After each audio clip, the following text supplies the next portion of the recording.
Hi, I'm Drew. And I'm Sam. And welcome to Drewling Samantics.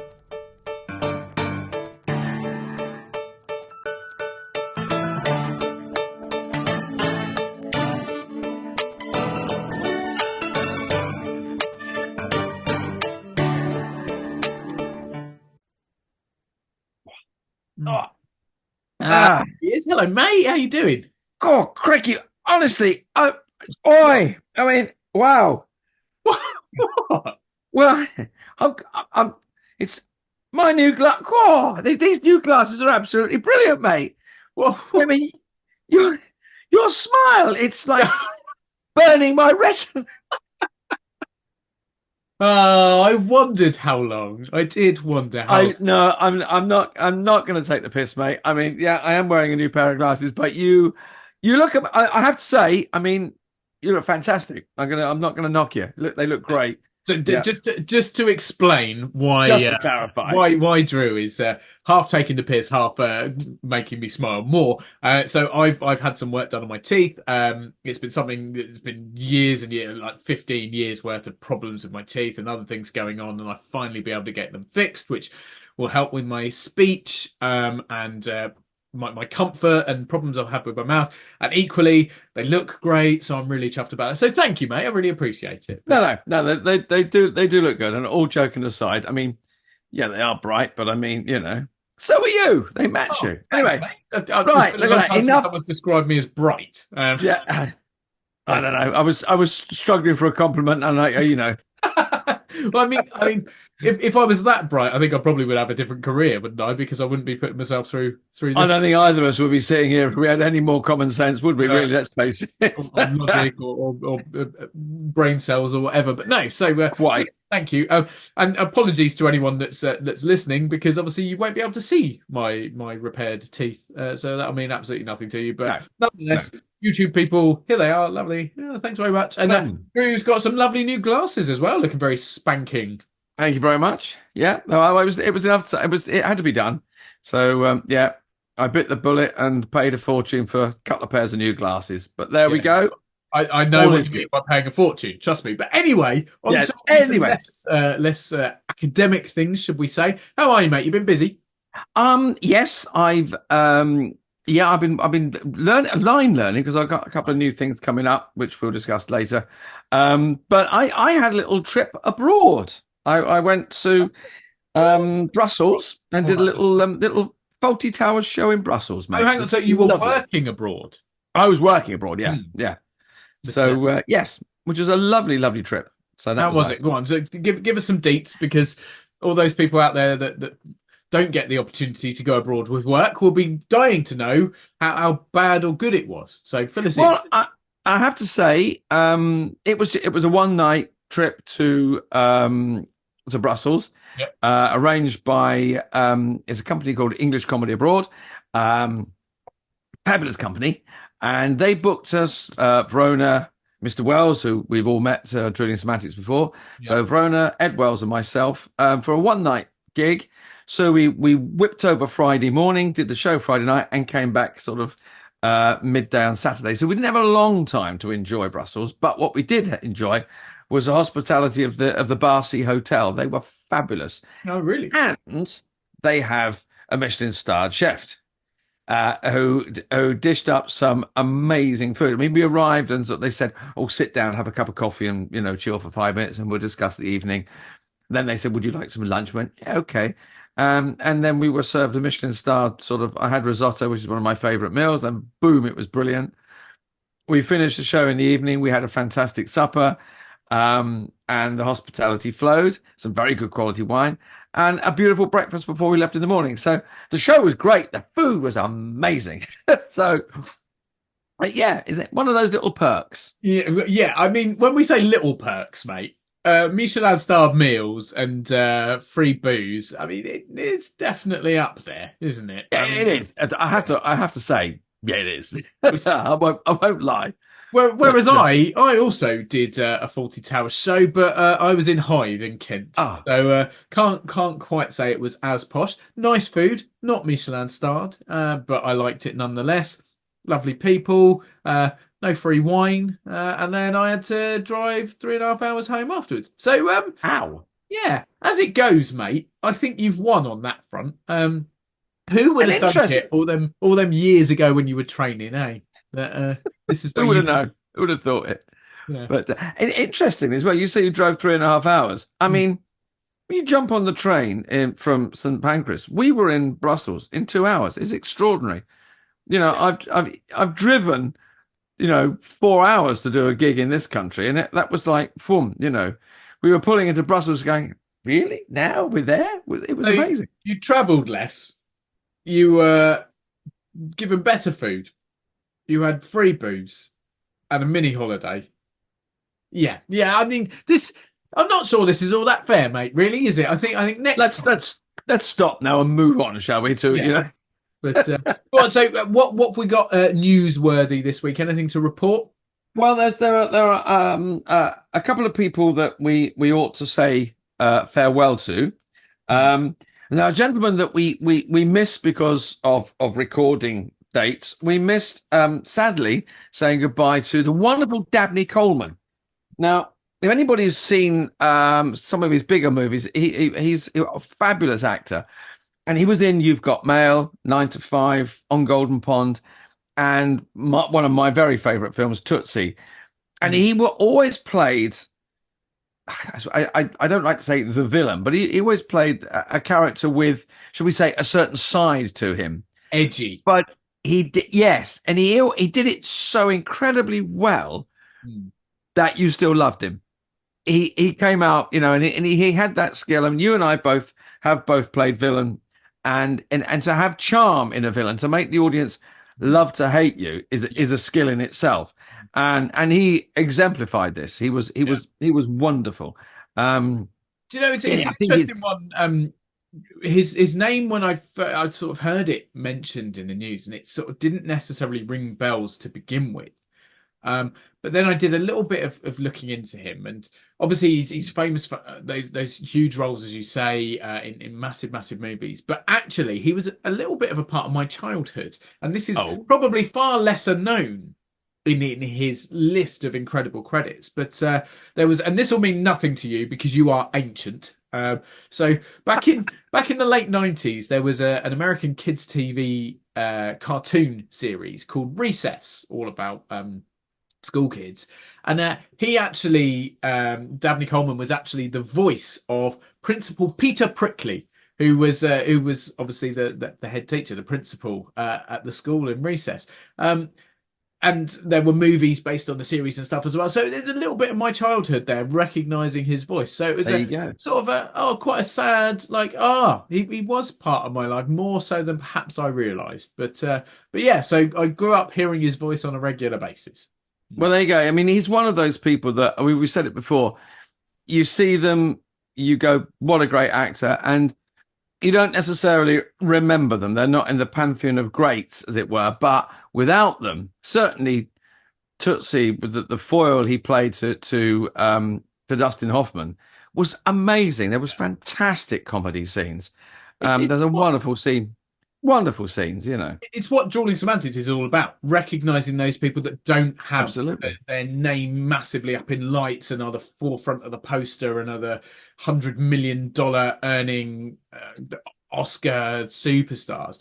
That said, he did win some awards, didn't he? I think he got an Emmy and a Golden Globe. Yeah. I mean, I think you were saying his last performance was in Yellowstone in, I think it was 2019. So... Yeah.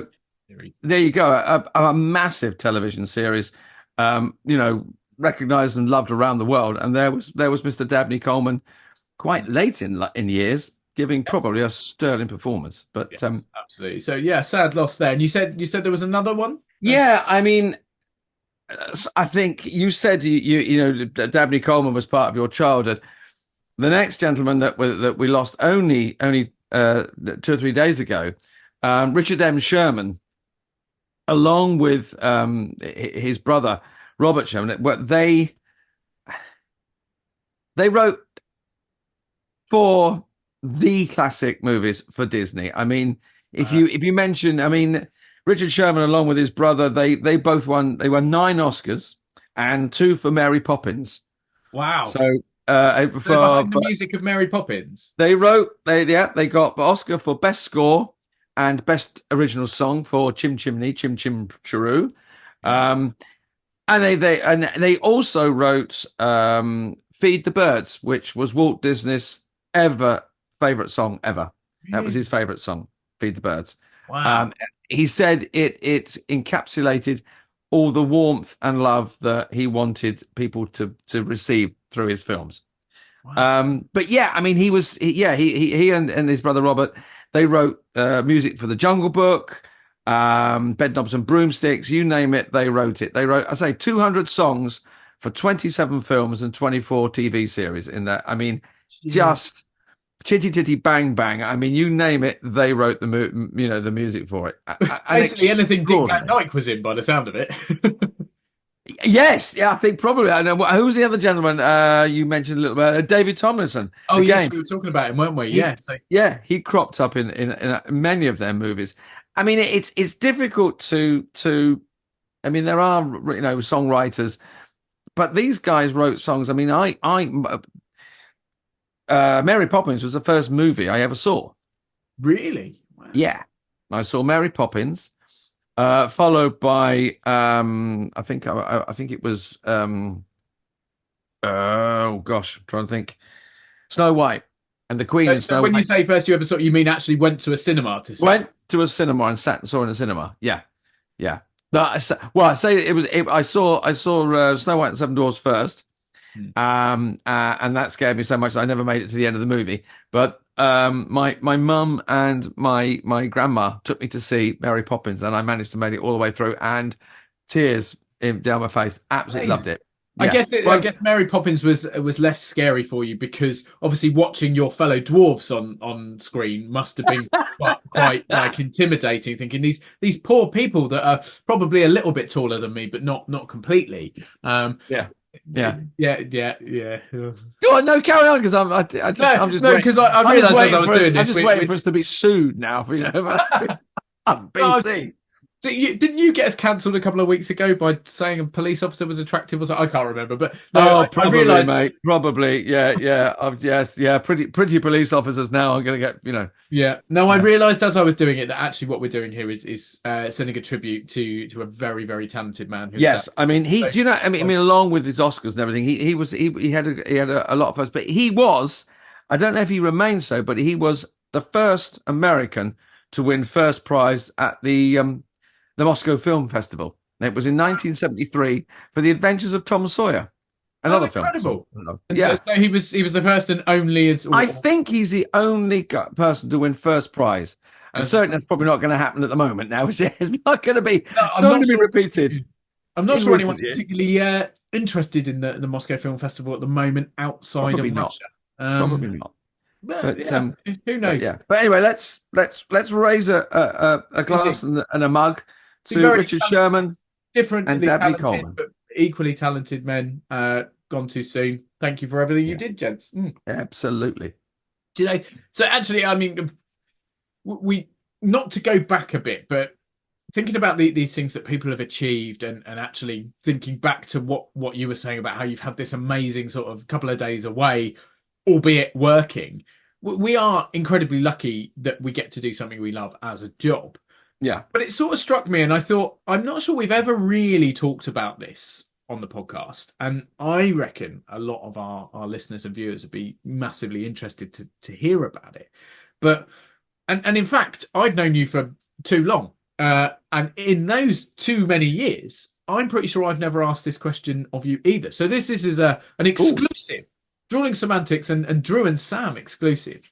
Wow. And forgive me because this might be sort of a confused way of asking, but you've obviously just done this job which you turned up, you got to play a character you loved, everything was paid for, you got great food, great drink, you were adored by many. You set out in, I don't know, 1837 or whenever it was you went to theatre school to be an actor. That was you trained to do that, and you achieved that dream, albeit in that small way. I don't know if you had like dreams to Oscar winner or headline West End show or whatever, but you certainly achieved the first step on what you wanted to do. What did you see as being the main goal at that point? Like so I'm guessing back then as a young child or I guess a teenager when you started theatre school, you weren't thinking, do you know what?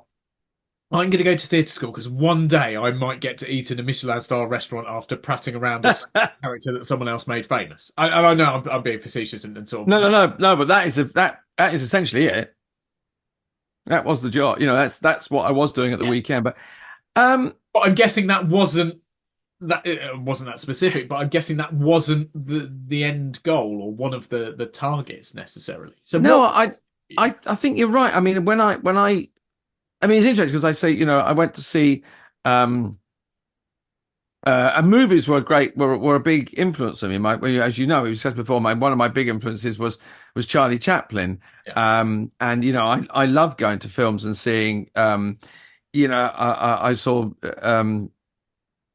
all the big films when I was a kid. The Olivers and the Mary Poppins and someone like Jack Wilde who wasn't that much older than me, and I thought, oh, hang on a minute.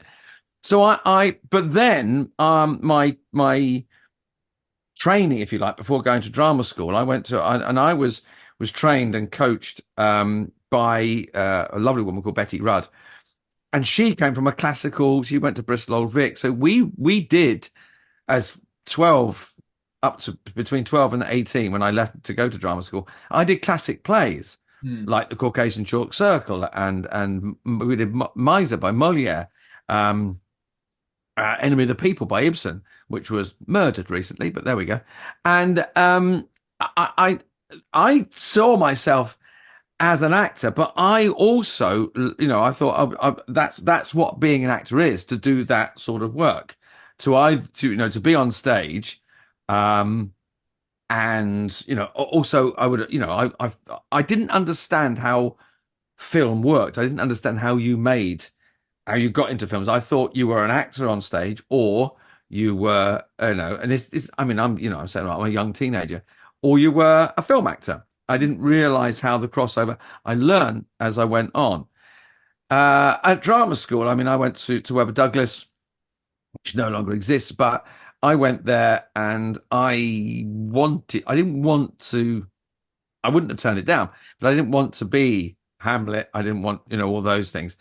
I wanted to be the interesting characters. I wanted to be, the character roles, and Webber Douglas at that time churned out some of the finest character actors around.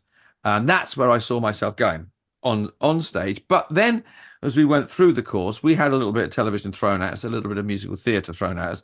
But I certainly took my training was to be a stage actor. And I read the books at the time, and I learned, all the great actor teachers, all the great actors, your Laurence Olivier's and people like that. They started on stage and then went from there into theatre. And I thought that's where I saw my career going, and that's the way I kind of set out to work and to be. Yeah. I think because of the way that you can't do that now. You're at drama school now. You've got to be a triple, quadruple threat because that's where the work is. And I think as I've gone through my career, such as it is, but as I've gone through, I've gone, okay, well, my aim was to be a jobbing actor, to make my living doing, what I do, being an actor. But I think, we've both seen it change, and I'm sure you'll agree that where you are asked to work now, and what roles and work is there for actors has changed extraordinarily. I mean, if there are, as you said, there are interactive theatre that you and I do, dinner theatre. There's role play. There's student films. That has gone. All those opportunities are out there now. So I think my trajectory, for want of a better word, has changed as opportunities have opened up. Yeah. So kind of that's where I started, and that's kind of how I've ended up where I am. But I've just accepted the opportunities, I think, as one has to. Yeah, I mean, it's so, and I'm sure you won't mind me saying it, probably for if you were looking at it from a financial standpoint, the commercial work you've done will have been the biggest success. Speaking, if you look at it in a blunt I way, mean, if but yeah, it it's not a success in a personal achievement way. Like it depends how people measure things, but like I say, if you when you set out for you, it was about theatre. You were like, I want to be on a stage, I want to be performing roles in that respect. yeah, My story is very different. As people that have been with us for a while know, I didn't set out to be an actor. I kind of accidentally fell into it, but discovered it was something that I loved doing. But even I was more along the lines of, now I'm pursuing this. I want to be on that stage. I want to sing, dance, act. I want to be in musical theatre. But now, as you say, things have changed massively over perhaps the last 40, 50 years, if you look at it as a time frame. And you are naive, I think, for want of a better phrase, to think that you can just go, well, I'm just going to do theatre. Or I'm just going to be a film star. People will use that as a goal, and we're not saying you can't be successful that way, but I think it's suddenly become this vocation where you have to be so incredibly versatile and mm, so willing to take on different things that perhaps weren't in your immediate kind of like, that's what I'm going for. Suddenly there are these branches and side roads and whatever that you have to go off on, because otherwise it's not sustainable, for one, financially, and equally you wouldn't have enough coming in. Like there isn't enough work for everyone to just go, well, I'm just going to do that.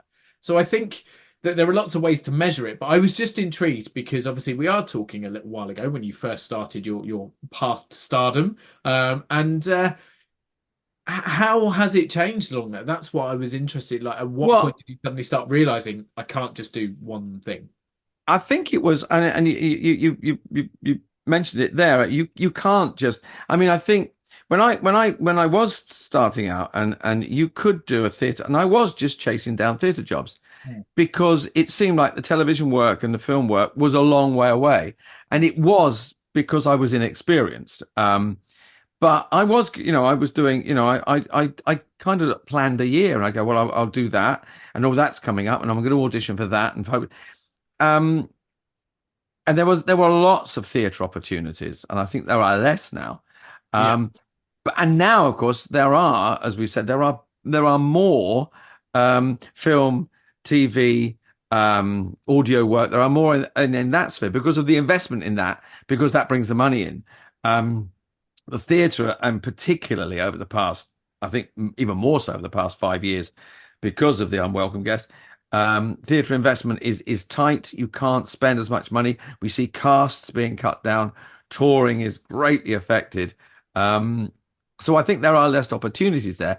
And in fact, I think those opportunities, theatre now is becoming more precious and more, I mean, precious as invaluable. hmm. Um, I think if you get into a play now, it's like I'm in a play. I'm doing a live show. I mean, we see the West End that's fantastic, and on the other side of the pond, Broadway and that they are still the pinnacles of, you could say, acting, if you like, but then there are some fabulous and beautiful films being made, and we see, so for me, there's no clash. I mean, if someone asks me, success wise, I mean, I do jobs to pay the rent. Yeah, Now, I don't, to pay I don't look down on those. They are as important. of course. A work I do for them is as important as, a big film role or a big stage role. There are no differences as far as I'm concerned. Someone has paid me the honor of saying you can do the job. And I'm Yeah, going, right, there are people out there who will be buying tickets, or paying their Netflix subscriptions or whatever the platform is. So you've got to honor that. You've got to do it as yeah, well as you can. But I think from yes, I've had, financially, you do a commercial and you go, great, that's really well. I know how difficult commercials are to get, because yeah, you put yourself up. So to get the commercial, you think, well, I have been successful. I am good at my job. yeah. Now, whether people say, there are actors out there that do nothing but commercials or work in that sphere, and they're brilliant at it, and you go, I can't do what you do. You do that really, really well. But there are actors out there that can't do what I do or you do. That's where we score, if you like, score the points. That's where our personal success is. Hmm. For me, just to be, and I'm, I've been. When did I leave drama school? I left drama school in 1982. You do the math. I've been in the business a long time, and still to be. My aim was to earn my living as an actor, and I'm still doing that. Some years, I pay more to the tax man than other years. It's some years we have a good year, some years have a bad year. More recently, they've been good years, and whoever that's that spirit up there is thank them for keeping an eye on me. But I mean, you say you never set out to be an actor. You've gone down a completely different path to me, and arrived at a strong working career. How, not having set out to be anything, how have you been influenced by the way that your career has gone and the opportunities that have come towards you? I think it's actually similar in certain respects, in that I did want to do theatre, wanted to do musical theatre, and I had opportunities to do that, which I seized with both hands, and they helped push me into doing it as a career and saying, no, I'm not going to have a muggle job. I'm not going to work full time and do this as a hobby. I'm going to do this because I'm good at it, because I'm able to make money doing it. So why shouldn't I do a job, if I can sustain myself in that job, that I actually enjoy as well? I know it's a privileged position to be in, but I will make the most of it. I think equally in doing that, though, I didn't realize quite how many different areas I could go into, quite how many different skills I would develop and need to develop to keep going. Voiceover, for example, I'd never even considered it, never even thought about it. And now actually it's something that I probably do as much as anything else, simply because I've been lucky enough and worked hard enough to build myself to a position where that is something that I can get regular work in. Um, I think I think the industry has become, even in my short career, has become immensely competitive. It's Oh yeah. always been an industry where lots of people wanted to do it, but I think it's growing exponentially. I really do. And you mentioned Netflix. Obviously, other subscription services are available, but I think they've changed the game a little bit, in that terrestrial TV, which I guess doesn't really exist, but standard television programming is now competing against these big things that have maybe bigger budgets, but also can be more selective. And I think there are lots and lots of opportunities out there. And if you're happy to spread your abilities and use different skills and work in different areas, there is the work to be found. At the same time, I think it's harder to get work now because so many people are able to get into those areas. Technology has advanced so much. Things like self-tapes, if you went back 20 years, people wouldn't have been able to do them because very few people No. have the technology to do it. Whereas now, I mean, I'm using my phone right now for this camera, and it's 4K quality, and it records better than, go back 10 years, a video recorder, which would have cost £1,500, £2,000. My phone does that, as well as being a phone, and everything Yeah. else it does as well. So technology is there. That's why YouTube is such a massive platform, and all the social media sites have these people able to make such enormous sums of money and get huge followings because the technology is there and affordable. So it's made everything far more competitive. Equally, I think the word celebrity has changed quite a lot. So celebrity used to be a sports star, a TV/movie star, or perhaps someone in a political position. Those were, I know I'm missing a lot there, but I think those were the main sort of areas 20, 30 years ago where someone famous would come from.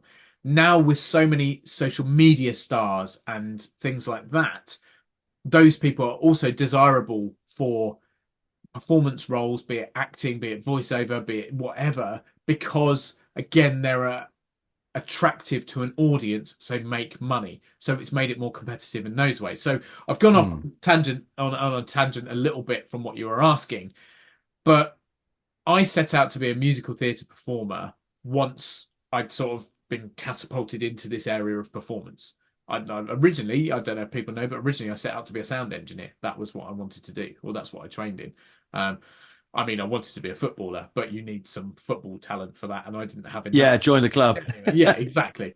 But I think the industry has changed enormously just in my short time, and I'm very lucky that I have the skills that I do to be able to do different things. Equally, I've worked bloody hard to get there. Not having the training has held me back, absolutely, because people do, as much as they'll say they don't, in the casting world, they will look at you differently because you haven't got recognised training on there. It's not as cut and shut as that. Don't get me wrong. I'm not going, oh, woe is me. But I think we've given the example before. If someone is casting for a single role, they've got 1,000 people have applied for it, and they look down and they go, I've got 24 hours to have this role cast because of what's going on. 500 of those people have got recognised, accredited training. 500 haven't. Well, there's the easiest cut I'm going to make. I'll get rid of the ones that haven't, because at least I can guarantee those with the training are going to have some skills. These others, I'd be taking a gamble. Again, I'm really sort of blanket covering things here and making things up as I go along, but there is a sense of truth in that, or a sense of realism anyway. So yes, I've been held back by it, but I've tried to counter that by working hard and trying to push myself and get into those areas and go, no, I may not have that box ticked, but look what I can do. Come and let me prove it to you. And that's where I think the difficulties come more so from my perspective, because getting those opportunities can perhaps at times be slightly harder. But I've chosen to do this. I am not, like I said, this is not a woe is me and, oh, Paul, get your little mini violins out. This is me going, this is just what I've had to do to be successful in an area I want to be successful in. I think both of us, we both take a practical look at things. You know, you go, no, you do have to go, okay, I've got to work hard. I've got to do this. You know, I'm not going to be, I mean, my nickname at school was Oscar, because I said, what do you want to be? I said, I'd love to win an Oscar. You know, who wouldn't as an actor? Yeah. You know, come on, be honest. But, you know, but I just realized, actually, at the end of the day, the biggest Oscar I have is having a decent bank balance. That's, you know, I can live on that, you know, but I think just to dial back a little bit, you know, I notice, and it is technology is our friend. We can do so much for the technology that we have now. You know, you can make a movie on a camera, you know, on a camera phone. People are making movies that, you know, are winning awards, and they're made on, you know, on an iPhone or an Android or whatever. Also, we're able to publicize ourselves. We're able to seek out. But it became very plain to me how those extra platforms that weren't there or have developed is when we, with the period of the unwelcome guest. You were saying, I never realized that, you know, suddenly everyone was doing voiceovers because we had no other platforms to work on. People were working online. People were doing play readings. They were recording stuff over Zoom and Teams and all the rest of it. We were exploiting, because we had nowhere else to go, the technology. And that has taken us, I mean, you know, we talked about AI, you know, a few episodes ago, and it was like, is that our enemy? Is that our friend? We don't know. But technology, we have embraced technology in one respect, so we're going to have to deal with technology in the other respect. But all those things that have opened up over the years, I never saw those, you know. I never saw those coming. I mean, when I used to make applications for work, it'd take me a day to literally type letters, print things out, go to the post box, put them in now I can do an application for work, you know, either on one of the casting platforms or myself. Bang, it's done in 5 minutes. Press the button, it's in their in tray, you know. But equally, that's an example of how competitive it can be, because it is that easy to do it. Absolutely. Absolutely. And yeah. we are in a world of podcasting where it's bloody competitive. So can we please say to each and every single person listening and watching, thank you so much for choosing us over some other podcasts. We promise you've made the right decision. And if you keep coming back or continue to come back as much as you may have done previously, we'll continue to prove that to you. We'll do this. Right. Yeah, absolutely. And I'll tell you what, mate. Absolutely. Do you know how we're going to do that next week? Oh, well, are we going to have a guest? I think we should have a guest. What do you reckon? Let's have a guest. Let's have a guest. So fantastic. Everyone tuning in to this episode, thank you for putting up with me and Drew rabbiting on, but hopefully you found it interesting. I genuinely have found out stuff about you that I didn't know, mate, which is a rarity for us because we're in each other's bloody pockets most of the time. So, no, as always, it is an absolute pleasure to be here chatting to you and to have our wonderful audience listening or watching. So thank you each and every single person. Cheers for that. Do come back next week where you'll be able to listen to someone probably more interesting, have a bit of a chat. Probably. But we look forward to seeing you all regardless of whether you prefer us or them or all the same. So have a good week and we'll see you then. See you then, everyone. Bye-bye. See you later.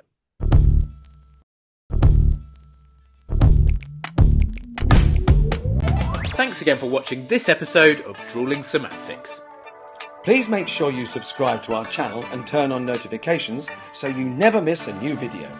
Don't forget, we're also available as audio only. Just search Drewling Samantics in any good podcast app. And please support us on social media. All our links and handles are on screen now. We love welcoming new followers and subscribers, so why not share with your family and friends so they can join in too? Thanks very much. See you next time.